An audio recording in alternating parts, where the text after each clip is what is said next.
নমস্কার, আজও একটা অঙ্ক নিয়ে এসেছি। অঙ্কটা বলা আছে কি, একটি কলেজে 40% ছাত্রকে এ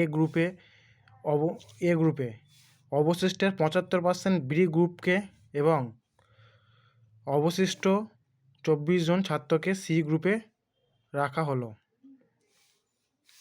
মোট ছাত্র সংখ্যা কত? মানে মোট কলেজ যা ছাত্র তার 40% এ গ্রুপে, যেটা পুরো আছে তার 75% বি গ্রুপে এবং বাদবাকি 24 জন পড়ে আছে সেটা সি গ্রুপে রাখা আছে। মোট ছাত্র কত? উত্তর হবে 160 জন। আমরা কী ধরে নিচ্ছি? আমরা ধরেছি মোট 100%। তাই এ গ্রুপে 40% আছে, তাই বি গ্রুপে কত আছে? 100 - 40 ইন্টু তার 75%। তার 75% মানে -75/100। তো 60 ইন্টু 75/100। আমরা যদি 25 দিয়ে কাটি, 3 × 75, 4 × 100, 4 × 4, 4 × 15 = 60, তার 3 × 45, তাহলে কত? 45% বি গ্রুপে আছে। তাহলে এখন আছে কত?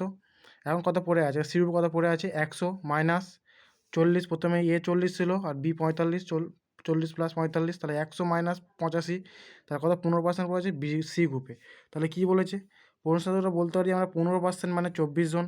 আর সি গ্রুপে কী বলেছে? এখানে অঙ্কটা কী বলেছে? 24 জন সে ছাত্রকে সি গ্রুপে রাখা হলো। তাহলে কী হবে? 15% মানে 24 জন। তাহলে 1% মানে 24/15, টোটাল কত হয়েছিল? 100%। তাহলে 100% মানে 24/15 × 100। 5 দিয়ে কাটলে 5 × 5, 3 × 5 = 15, 5 × 20 100, 3 × 3, 3 × 8 = 24। তাহলে 8 × 20 কত? 160 জন।